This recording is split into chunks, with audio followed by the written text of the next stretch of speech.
Hello, good evening. We are very content to be here in the Architectural League, and we want to thank the presentation to Billy Tsien and to Anne and all the people involved here that make these lectures possible. For us, it's a very honor to be here. And this evening, we would like to share with you a question that has accompanied our work during the last years. This question is what architecture means. But we don't want to go on to this question in the sense of the word architecture. What we really want to understand is what is the true potential that architecture has, and how can architecture impact our culture, our lives, and our work. In this regard, we want to share with you these 6 concepts. These 6 concepts are going to be presented with each project from the office. We're going to talk about remembrance, order, materiality, light, nature, and heritage. Through going along through these concepts, we don't want to answer the question because we don't believe we can just answer it in one sentence. But what we want to do is to go through these concepts to try to understand which is the true potential and what architecture can communicate or express in a deeper sense. So I will let you with Gabriela, so she will explain and go on into this first concept. Thank you for having us here tonight. Well, the first concept, remembrance, we first thought that it was something important to talk about because for the previous years we've been working a lot with preexistence. And we found that it's important to understand the relationship within the newness and the preexistence, or the historic value. We believe that everything has a history and a past that communicates and tells a story.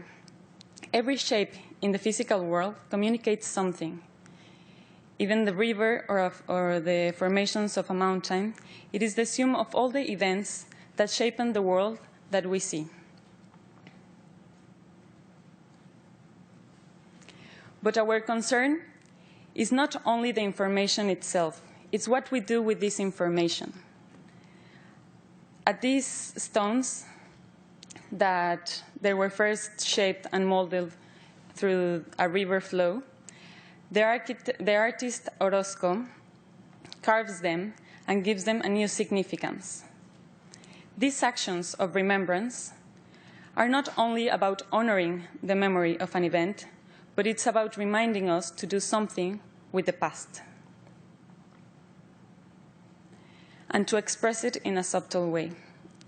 With this piece from Rachel Whiteread, what she reminds us is that in architecture we can do the same. We can talk about preexistence in a different way, and we can talk about the void that it's the space that every human and everything happens inside of it. All cities have a sum of events and conditions that can link to this concept.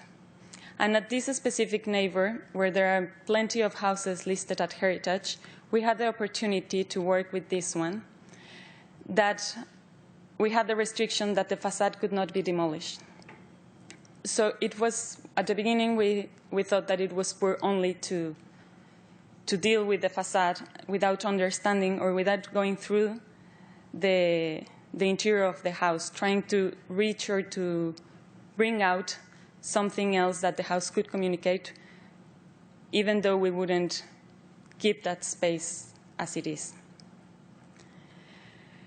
So while walking through the house, we understood that the space, the interior space, didn't have the quality that we were looking for. But what we found is that there were certain restrictions towards the street. towards the street. That the house wanted, or that the house mainly interacted with the interior spaces. And when we found these blossoms of vegetations, what it brought or kept our attention, it's that when light comes in, it's an opportunity for life to arrive, and this vegetation started to interact with the architecture and with the space, trying to get in, like to link with it. So then we started to analyzing the proportions of these patios, and we also found that there are plenty of other houses at the neighborhood that has the same relationship. There are the minimum sizes so that the light can go in through the lowest level of the house, and that all the programs of the house leads toward this patio.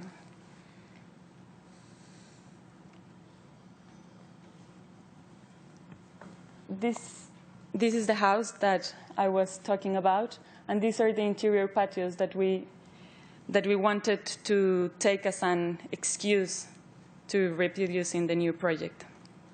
The new project, what it needed to contain, it was 4 units of houses. And the action of remembrance, what we did is kept the facade, and the first house leads towards the streets, but not in the ground level of the street. It starts from the first level.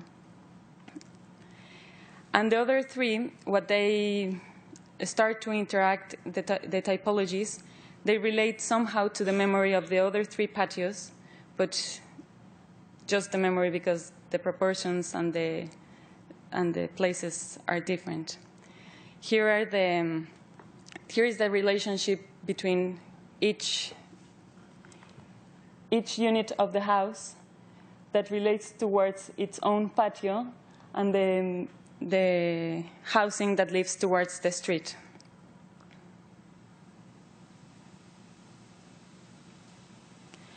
With this section, what we try, well, it clarifies the intentions, but what we thought of at the beginning, it was as if we had built a monolith, and that we started to carve spaces so that the light and the vegetation could go in to start bringing up that image where the vegetation was just starting to blossom. And also, another thing that the section shows is that each house is a 3-level story, and we try to differentiate the heights in one level so that it wouldn't feel as monotony or as flat in one space or another. And towards the street, we decided to make obvious the intervention, so it's very clear where it starts the new building that aligns to the neighboring building, and also the preexistence of the house. We also try to bring out the range of colors from the facade into the interior house, and to give continuity to the indoor and the outdoor with the same material. And at this picture, we can also appreciate the different height that I was telling you that all the spaces have. And what we find enriching about this is that just by observing what it was, the clear variance to the previous house, we understand that what we wanted to do, it was to bring this light towards all the levels of the new program.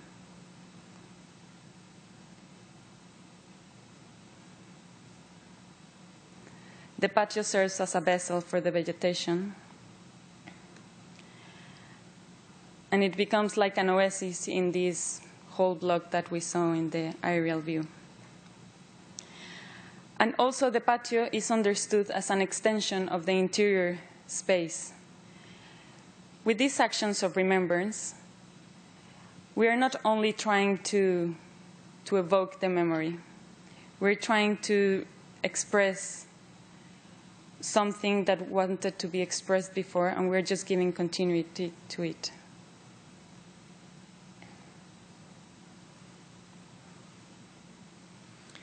I'm going to talk a little about this concept of order. Order, it has been a concept that has been present in humankind since its early beginnings, and even in architecture it has been present since its early expressions. But this idea of order has been evolving along the years and start giving qualities to the form in architecture. Now we can tell something about rhythm or proportions or scale that has something to do with order. But it's not just that what order is expressing. It's also expressing the materials working in the building. And that's become something that starts to get interest in our work. In the modern times, we believe, and as the arrival of the industrialized world, we see that this language of order starts to become a more complex language, where engineering solutions start to express, and understanding that architecture and technology start to be more related than architecture and tradition. We, as architects and in our office, we really like the idea of order. But we as Mexicans, we don't like order. We don't like to anybody tell us what to do or where to go. But we understand that order responds to the physical world and to the physical laws. So at least as architects, we understand that we have to respect these laws and try to dialogue with them. When we have the opportunity to work in this housing building, in this corner in the Colonia Condesa, we have the challenge that the soil where the building is going to be transplanted, it's a very low-resistant soil. It's a soil that it was originally the lake basement of the city, so the resistance is very low, and even the seismic momentums of the terrain are very important to consider in structures. When we see this image, that is a structural section of the building, we start to enjoy the understanding that the building that we see on top of the ground is barely the half of the building, that there are 15 meters below a group of piles that are supporting the building from below. So what we want to create, it's a continuity in these forces that are working below, and how to express it and start to understanding how they are going to raise up into the building and start to create a kind of a grid. We understand that this grid will create like the structure, the main form of the building, and at the end, what we were doing is just trying to understand that these forces and these elements that become these very thin columns and beams that start developing all the grid of the building are just the continuity of these forces that we were talking above the ground. This transversal section shows, in one hand, the two main galleries. This is a gallery towards the facade that has these very thin structural columns, and we have in the back a service core where all the service of the building were placed. The staircase is outside the building, so we don't have this interference with the main structure. But what was interesting is that because of the low budget of the project, because it was a very low budget, this structural grid, that is the columns and the beams, allow us to put inside this grid some prefabricated concrete slabs and prefabricated concrete walls. But the challenge for us was how to make these elements work together within the structure, because these columns for Mexico City is a very thin column. It's 30 for 30 centimeters. So what we decided is to link all these elements with a kind of a detail here and the slabs too, and make them work together with the building. So all the momentums and the forces in a narrow gauge, all the facade will be working and not just the structural grid. So what was interesting for us is that every element in the facade is working. It has its own response. It's dialoguing with the forces that are working on the building. And for us was like a good approximation to this idea of the structure, because we understand that playing with these elements that are structural and making the absence of them to create these windows of bands, we can play and express, for example, the thin columns in some parts of the building where the efforts weren't so hard. And even into the interior, we see that a rigid order and a regular structure doesn't condition the interior. Here in this building, there are 8 apartments with 5 different topologies. So that's led us to understand that even the order sometimes show you how to use diversity and how to make different spaces inside a regular structure. So at the end, this is the result of the building. That was the corner that we showed before. And I will let again Gabriela talk about a little bit the next concept. Just a little bit. Well, when we use the word materiality, we relate it to matter. And also we relate it to the laws of gravity as Jorge was talking. And what it comes to mind, it's the word tectonic. And we relate it also to this image because it makes us see or feel that the volcanoes are emerging from the ground of the Valley of Mexico City. And we use the word tectonic because it responds to everything that pertains to the Earth crust. And there's a saying that, well, Mexicans believe that your house has to be made of real materials. And when we say real materials, what we mean is that it has to be linked to the ground, that it has to be with soil. In these ruins of Paquimé, the beauty of them is that, or the beauty at least that we see in them, is that it is almost as if the architecture and the ground would become one only thing. The walls are made from the same soil from where they stand.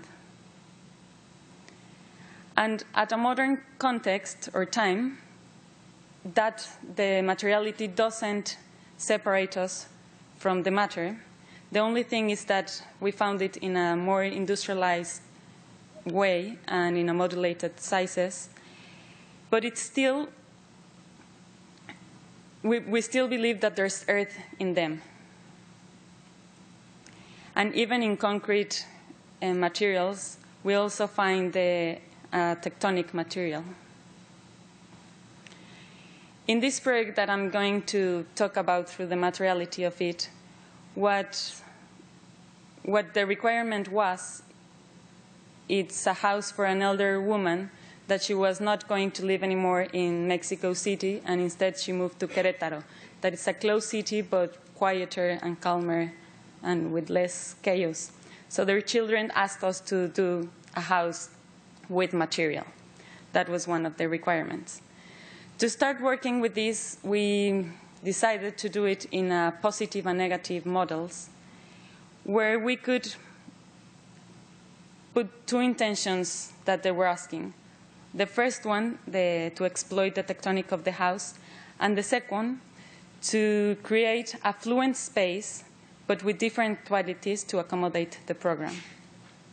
So these models shows the sequence of the topography of the site, and then how the platform starts to evolve from that land, and then how the columns and the walls emerge from the soil, and then the slab and all the elements that conforms the house. And these models also helped us to understand how it was going to be constructed and the space that we were going to be dealing with it.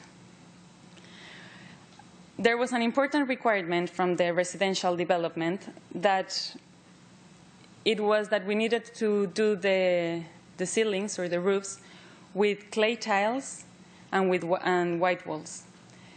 So we don't have anything we don't have any problem with this kind of, with these characteristics. We actually love them. But it wasn't coherent to use them in a site that there are no heavy rainy seasons and that the scenery or the view didn't need this kind of architecture. So what we tried to work and to talk with the residential developments, it was that what they were seeking was a certain chromatic color and not the construction or the systems. So instead of doing the clay color at the tiles, we used a brick, the traditional brick, in a traditional way, trying to be traditional with the construction that they wanted us to do. And we accommodated it in an understanding that it was coherent with its context, where it doesn't rain that lot, and we kept also the homogeneous look that they were looking for, or we thought they were looking for. So the house stands at the back of the patio, at the back of the plot, and what we try to do, because it's a 140 square meters house, we try to give to each space a different quality and to order the circulations, and that every proportion of a room, even though they are all communicated in the same ground level, they would have a different condition so that the woman would feel that she changes from one room to another with different possibilities to be held in.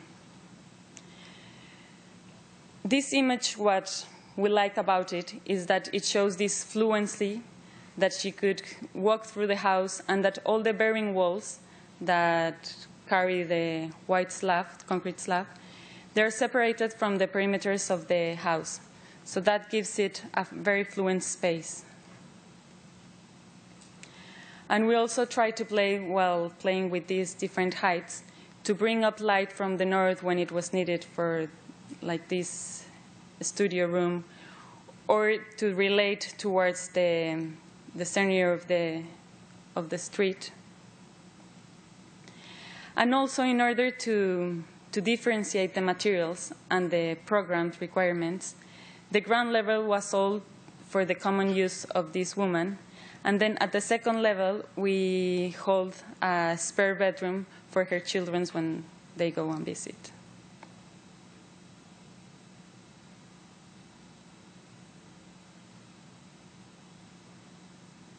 These are the rooftop volumes that we saw that created different spaces in the interior. And with this concept, what we believe is that not only the selection of the materiality for the project it's important, but that it's also important that the materialities responds to a purpose, that they communicate the relationship within the materialities and the project. Talking about light, we have always get touched when we see these images of Hiroshi Sugimoto. It is like if the picture captures the precise moment when architecture is being revealed by light. It's a moment where the light touches the surface of the building that shows us and make evident for us architecture. And we really like to understand light as this concept of revealing things. But when we are talking about light on our studio, we understand that in which we are using to work with light is not light itself, it's instead shadows. So we make always analogy that if you're try to draw a house in a blank paper, what you have to do to make the volume come up is always a shadow to it. So we understand that as architects, what we do is use walls, ceilings, or elements to try to manipulate light, or more to control light and edit it to tell how that we want to light enter into a space. So when we start to work in this project, that is a wellness center in the Ciudad of Querétaro, the first thing that we want to create is a very private, intimate, and relaxed atmosphere inside. So one of the first ideas was to isolate from the facade all the volume and start to make a big slab that could have some perforations where we wanted to go inside the building. On top of this big slab, we just put two multi-purpose salons for different classes, and they could have the views of the surroundings of the plot. And beneath the slab, what we dispose is all the program of the main spa, a more private and more intimate space, where this rhythm of patios allows the space flow inside and start to make the experience of intimacy and relaxation. I'm going to put play to this small video to try to transmit and try to communicate a little bit what is this inside space.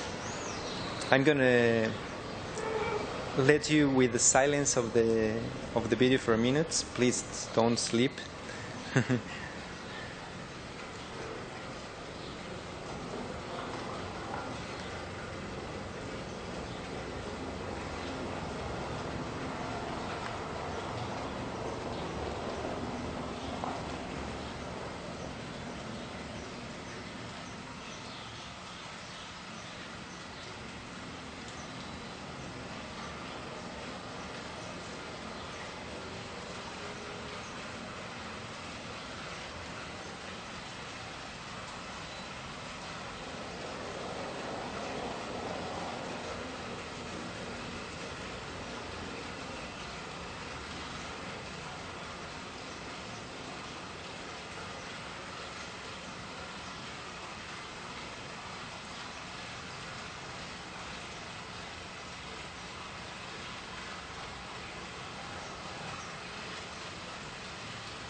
So what we understand when we finish this project and with this image that it's the same space that we were showing in the video, it's that this common space has in one hand this continuity of space, but in the second hand it has this division that what divides this space is it's the life itself.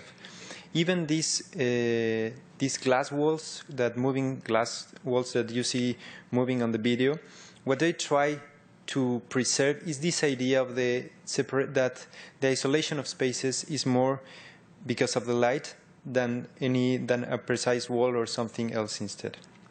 Even when we see these images of vegetation raising up to the light and the light coming down, we understand or feel like it's a kind of the plants and the water honoring the light that it's coming into the space.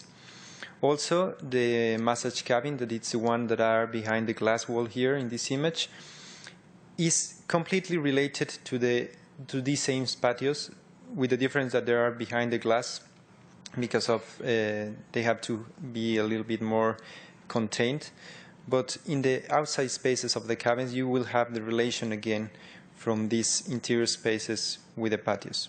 To the facade, as we were saying, it's a very close space. It has barely just a few perforations, and also the two pavilions emerge from the top of the slab.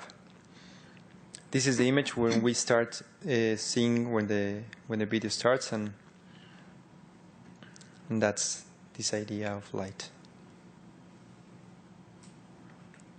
Well, all the other concepts relate one within each other, and especially light and nature are almost like one thing. When light comes, nature always evolves. When we see this image, that we're commonly used to think that nature is a border, that nature does not relate to the urbanized or to the civilization.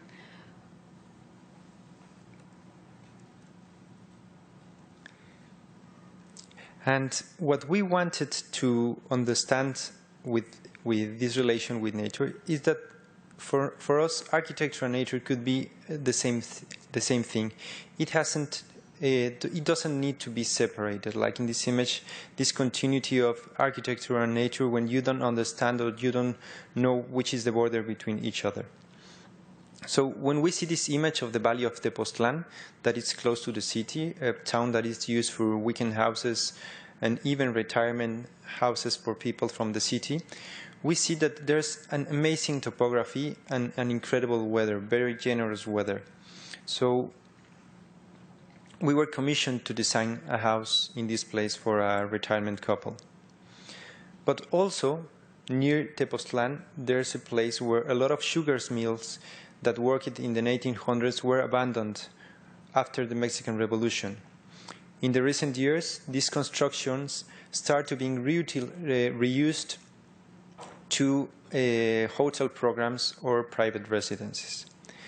But what we find amazing when we walk through these constructions, that there are a great number of these kind of structures, we find that architecture has, in its own way, maybe in his state of abandonment, but also in a very natural manner, find a relation with nature and start to erase those kind of limits. So when we started working in this project, that it's an amazing plot with a 3,000 square meters plan and an incredible view of the Teposteco, that is the mountain that you see behind this photo, we get encouraged to work with this relation with nature and to try to make a house that invites nature to go in and to start to relate it with the house.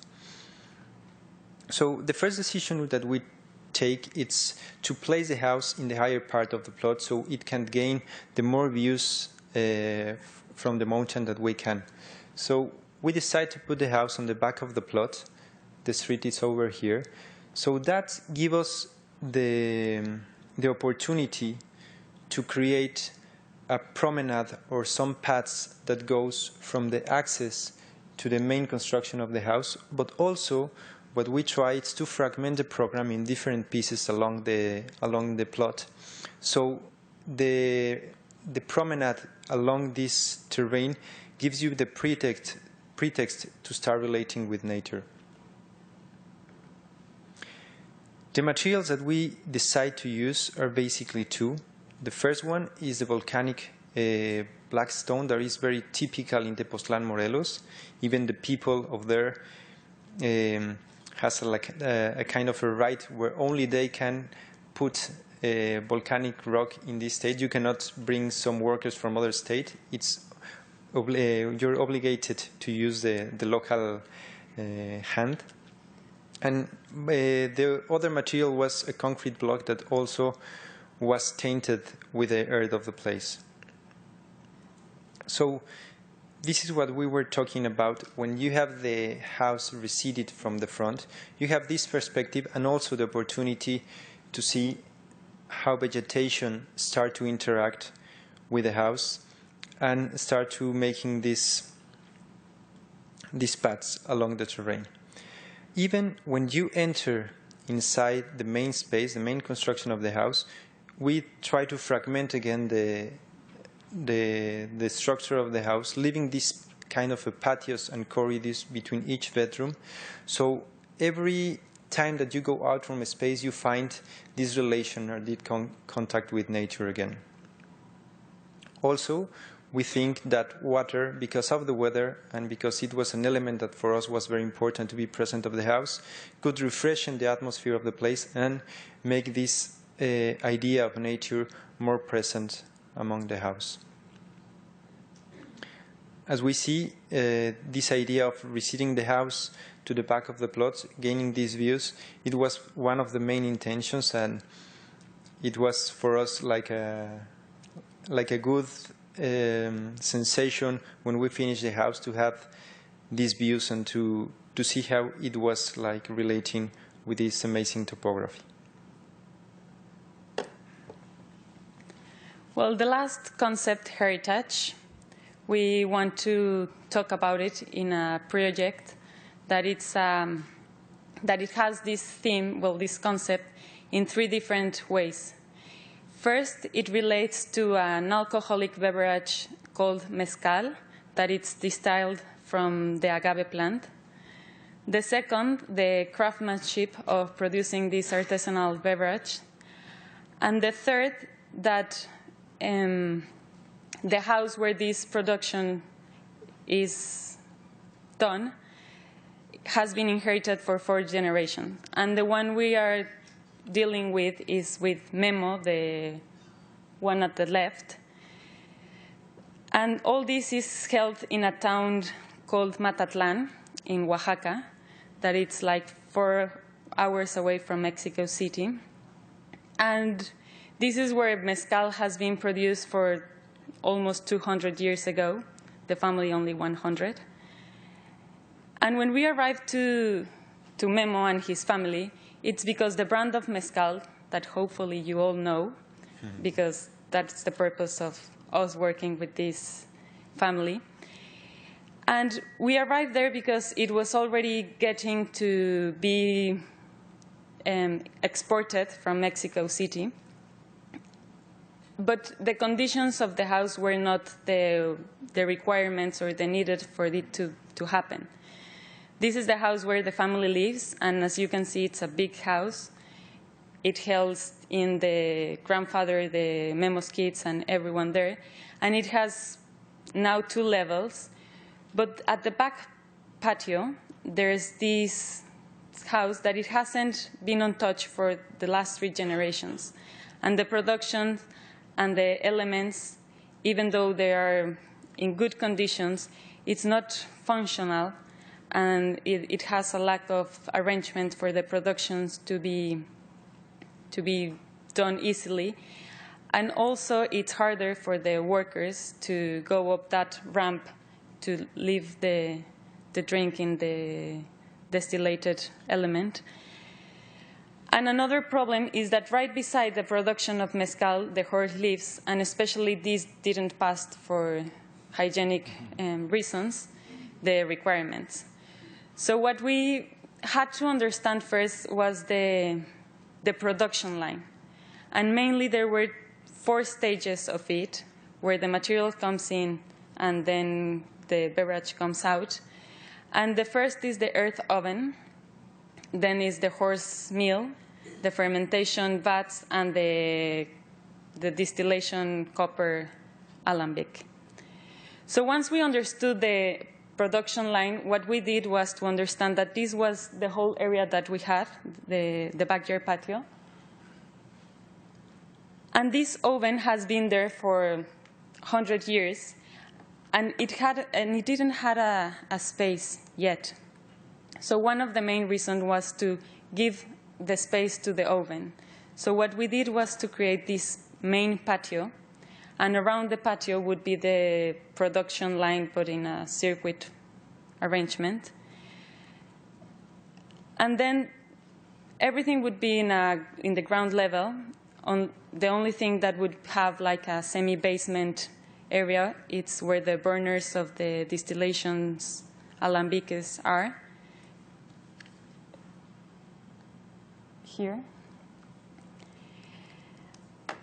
And then another important thing was that when we started to digging out for the foundation, especially for this lower level, the smell of the earth of mezcal started to permeate, and the family started to wonder and to question if it was right to get rid of all that soil to construct something new.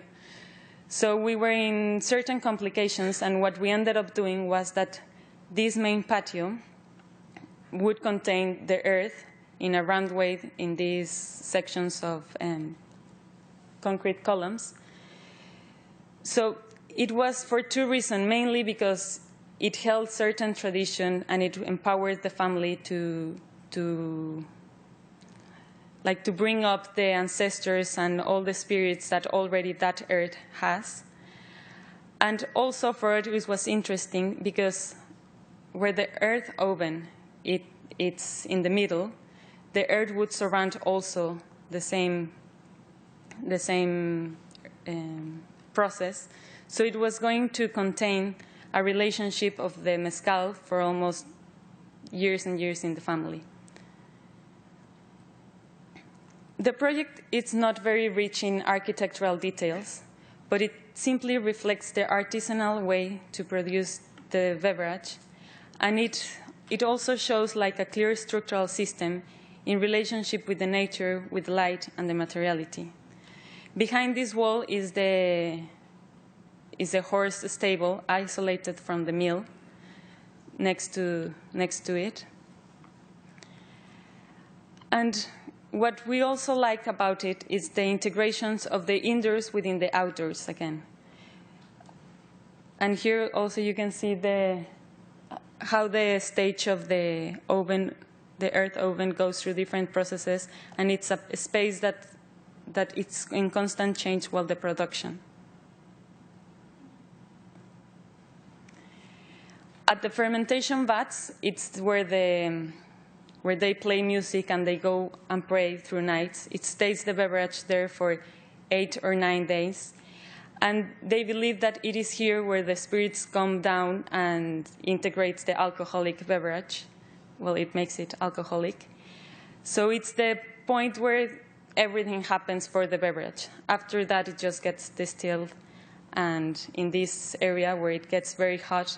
So we decided to do this perforation to the rammed air so that the air would go through it without containing the heat. And we also preserved that column that it was from the first pavilion. At the end, we ended up liking it a lot because of the tradition and the heritage and what it meant to the family. And we also like the way to go through this space. You pass through a patio, and it's like a patio within more patios. And we believe that as humans, we are only trying to continue with what has been or has not been done. And therefore, with every experience in our life, if we make it unconscious, we can transmit it, and we can influence in the future of it in a conscious way.